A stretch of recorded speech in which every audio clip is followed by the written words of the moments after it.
सुप्रभात। मैं हूं जोगेंद्र राणा। आज की हमारी आध्यात्मिक चर्चा का विषय है महापुरुषों का अनुगमन। महापुरुषों का अनुगमन। समय परिवर्तनशील है, क्षण प्रति क्षण परिवर्तन होता रहता है। इस प्रकार संसार में निरंतर कुछ ना कुछ विशेष घटनाएं घटती रहती हैं। तो संसार और समाज के रीति रिवाज और सामाजिक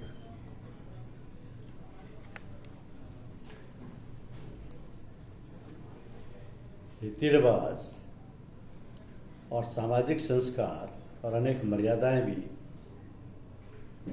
समय के अनुसार बदलती रहती हैं।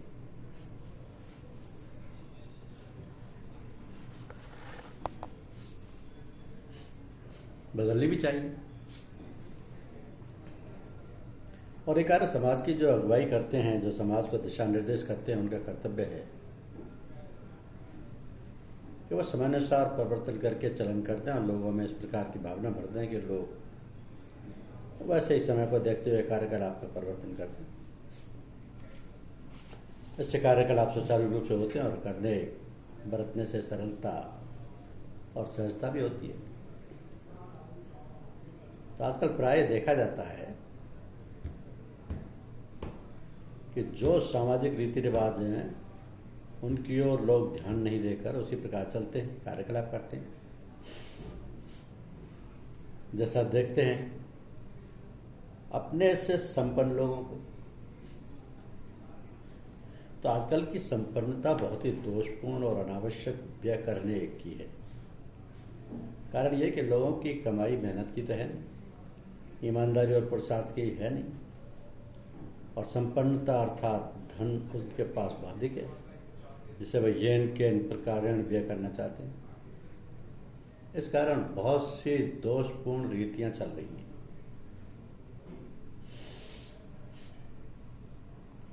जिन्हें बदलने की बहुत आवश्यकता है। साधारणतः देखा जाए तो आजकल जो विवाह होते हैं उनके लिए जो तिथि और समय निर्धारित किया जाता है, शास्त्रानुसार उस पर बहुत कम कहना चाहिए कि ना के बराबर लोग व्यवहार करते हैं। तो हमारे शास्त्रानुसार जो संस्कार हैं वो ठीक प्रकार से अगर नहीं हो पाते, क्योंकि लोग जो आजकल की ऊटपटांग परिपाटी है उसको अनुसरण करते हैं, ना समय का विचार, ना उचित अनुचित का विचार, सब कार्य ऐसे ही करते रहते हैं जिससे समाज को, व्यक्ति को सिवाय हानि के कोई लाभ नहीं होता। ये सब बातें बहुत विचारणीय और परिवर्तन योग्य हैं। विशेष रूप से अपने जो संपर्क में हैं, सत्संगी हैं, वो इन सब बातों को गंभीरता से ग्रहण करें। अपने आप में और अपने परिवार में, समाज में आवश्यक समयानुसार, आवश्यकता अनुसार तथा हर प्रकार के समाज में रहने वालों को ध्यान में रखते हुए परिवर्तन कराएं। इन सब बातों का हमारी संतान पर, हमारे परिवार के नन्हे मुन्नों पर विशेष प्रभाव पड़ता है। तो बहुत ही सावधानी और सूझबूझ के साथ इस प्रकार कार्य करें जिससे बहुत सरलता से परिवर्तन हो जाए और लोगों के प्रवृत्ति और समाज सुधार में सफलता प्राप्त हो सके। विशेष रूप से हमारा स्वजनों से, जो हमारे स्वजन हैं, सत्संग करने वाले हैं, वो चाहे किसी भी संस्था के हों, उनसे प्रेमपूर्वक अनुरोध करें कि आजकल जो स्कूल कॉलेज की पढ़ाई है और विवाह शादियों में जो अनावश्यक व्यय होता है उसको स्वयं ना करें, दूसरों को उसकी हानि और परिणाम बताएं, तो सब कार्यकलाप बड़ी सरलता से बदल सकता है। दशहरा और दिवाली दो प्रमुख पर्व इस वर्ष मनाए गए हैं एक ही माह। तो दोनों पर्व विजय पर्व के रूप में मनाए जाते हैं। सत्य की विजय और असत्य की पराजय को दर्शाया जाता है। विभिन्न रूपों में प्रतिवर्ष मनाया जाता है जिससे लोगों के समझ में आए कि सत्य की महिमा क्या है, ताकि वह उसी रंग रूप में अपने को ढाल सकें। तो कितने आनंदित होते हैं इन त्योहारों पर हम सभी। कोई राम बनता है तो कोई रावण पर युद्ध करते हैं, रावण का वध करते हैं, राम को विजयी बनाते हैं।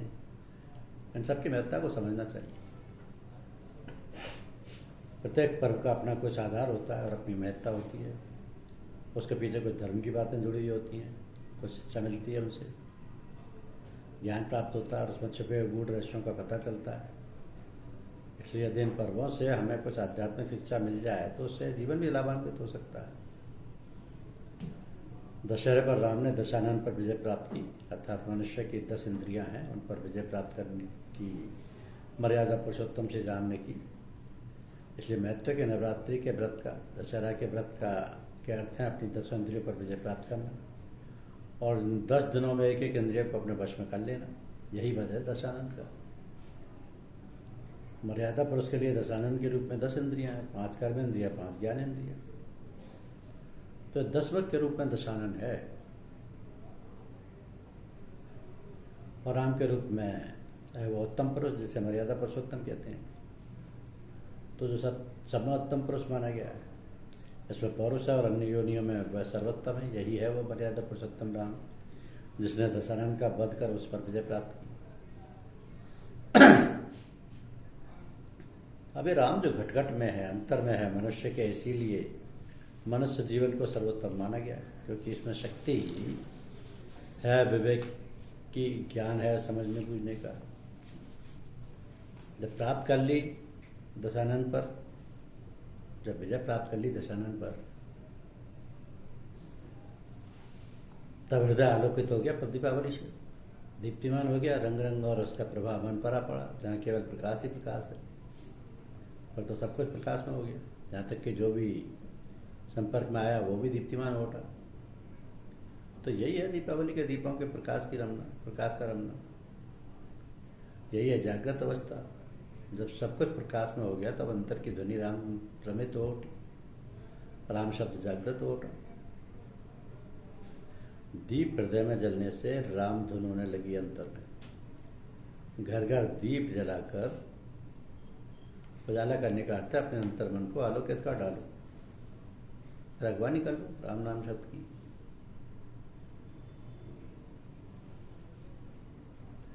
तो ये वो शब्द है जो ब्रह्मांड में व्याप्त प्राणियों में निहित है। यही है वो मर्यादा पुरुषोत्तम राम जो दिवाली में दीपों के संग घर घर में, हर हृदय में परव्याप्त हो जाएगा और अंतर्मन को प्रकाशित करता रहेगा। यही प्रकाश जग को आलोकित कर देगा और उसमें लयता स्थापित करा सकेगा। यही है आध्यात्मिक महत्ता पर्वों की। ये साधारण सी बात है, परंतु रहस्य गूढ़ है। यदि ये समझ में आ जाता है तो जीवन का पथ सरल, ऋजु एवं सात्विक हो जाता है। अब जिस प्रकार दिन और रात, शुक्ल पक्ष और कृष्ण पक्ष होते हैं, इसी प्रकार हमारा जीवन भी अंधकार में और प्रकाश में होता है। और ये दोनों पक्ष हमारे कर्मानुसार घटते बढ़ते रहते हैं। तो इस घटने बढ़ने के कारण हमारे क्षण प्रति क्षण के कार्यकलापों, हमारे विचारों और हमारे आचरण और व्यवहार से होता है। विवेकशील मनुष्य अपने प्रत्येक कार्य, विचार और विचाराचरण पर दृष्टि रखता है और हर क्षण सावधान और सतर्क रहकर ही किसी कार्य में अग्रसर होता है। इससे उसके सारे कामकाज सुचारू रूप से होते हैं और कल्याणकारी और दूसरों के लिए प्रभावशाली होते हुए समाज, देश और समस्त संसार को प्रकाश का मार्ग प्रदर्शित करते हैं। इसी के उदाहरण है हमारे शास्त्र, उपनिषद और अनेक धर्म ग्रंथ। तो वर्तमान समय में भी हमारे देश में तथा अन्य देशों में भी महापुरुषों ने जन्म लेकर संसार के समक्ष ऐसे उदाहरण प्रस्तुत किए जिनसे लोक कल्याण और समाज सुधार और भौतिक और आध्यात्मिक उन्नति हुई है और हो रही है। तो महापुरुष किसी भी देश और जाति के हों, वो लोक कल्याण के लिए, देश की उन्नति के लिए और समाज को सुव्यवस्थित बनाने के लिए समय समय पर जहाँ जैसी आवश्यकता हुई उसी प्रकार से सबका पथ प्रदर्शन करते हैं। इसलिए कहा गया महाजनो येन गते सपंथ है, अर्थात महापुरुष जिस रास्ते से जाते हैं वही अनुकरणीय मार्ग होता है। तो सभी लोग इतने विद्वान और समझदार नहीं होते और ना सभी के पास इतना समय और अवकाश ही होता है जो शास्त्रों, धर्म ग्रंथों का अध्ययन और अनुशीलन करके उसका पालन कर सके। उनके लिए तो जो वर्तमान महापुरुष होते हैं उनका ही दिखाए हुए मार्ग पर चलना सुलभ और सार्थक होता है। वर्तमान समय में जो विषम परिस्थितियां आए हैं, आए दिन विकट और भयंकर रूप से घटित हो रही हैं, उनका तो कहना ही क्या।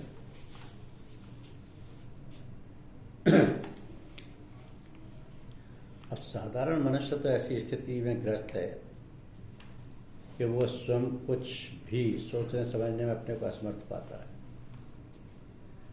ऐसे में हम लोग जो साधारण ग्रस्त हैं, छोटी मोटी नौकरी चाकरी और व्यापार में व्यवसाय में लगे हैं और थोड़ा बहुत उल्टा सीधा पूजा पाठ कर ये समझते हैं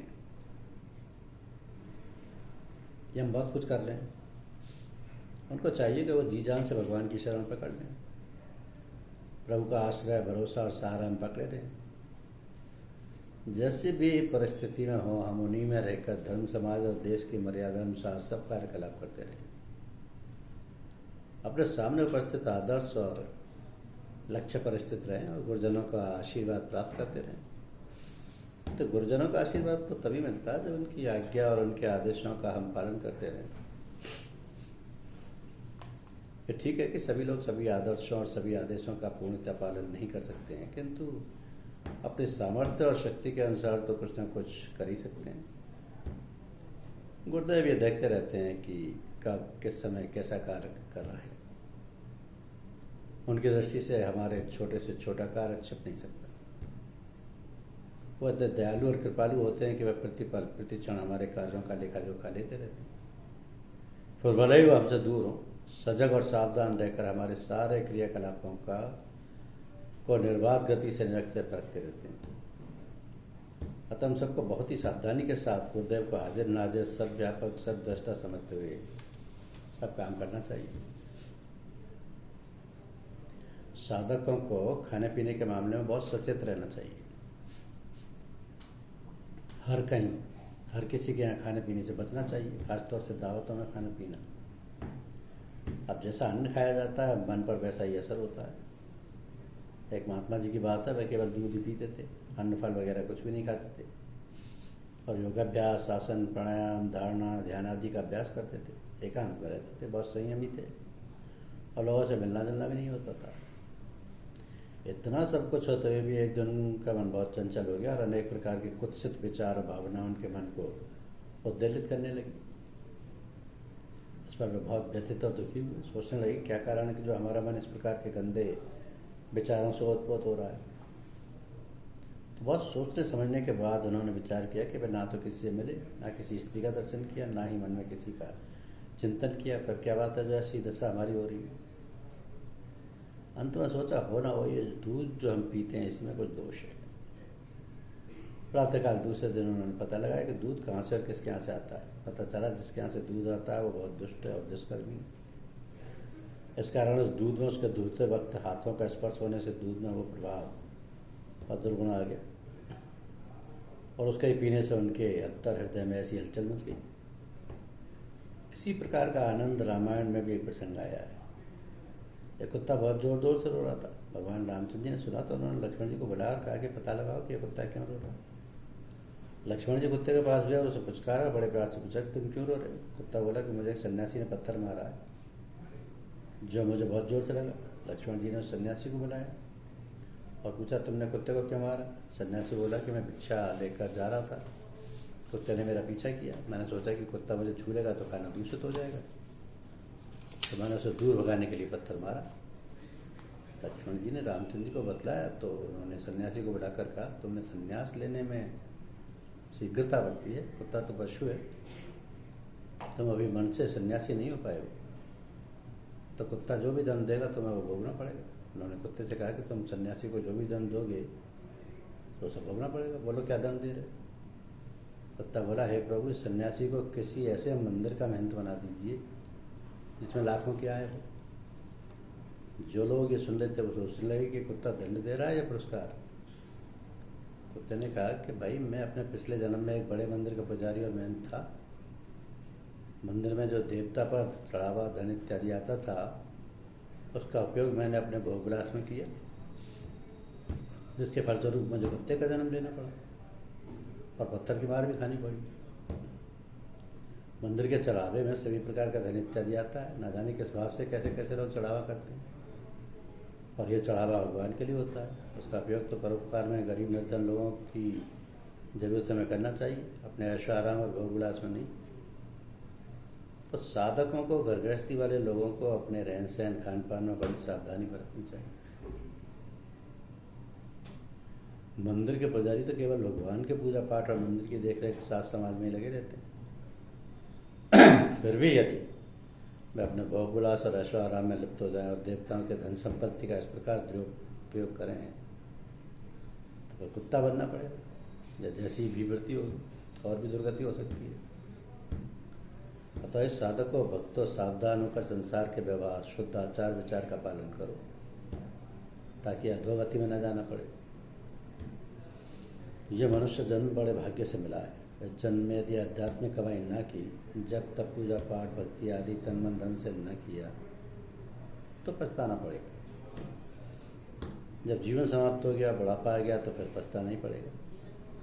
अभी से इसी समय से सावधान हो जाओ, सारे काम काज भगवत अर्पण बुद्धि से भगवान का सब कुछ समझकर भगवान के लिए ही करो। त्वदीयम वस्तु गोविंद तुभ्यम एवं समर्पये। धन्यवाद।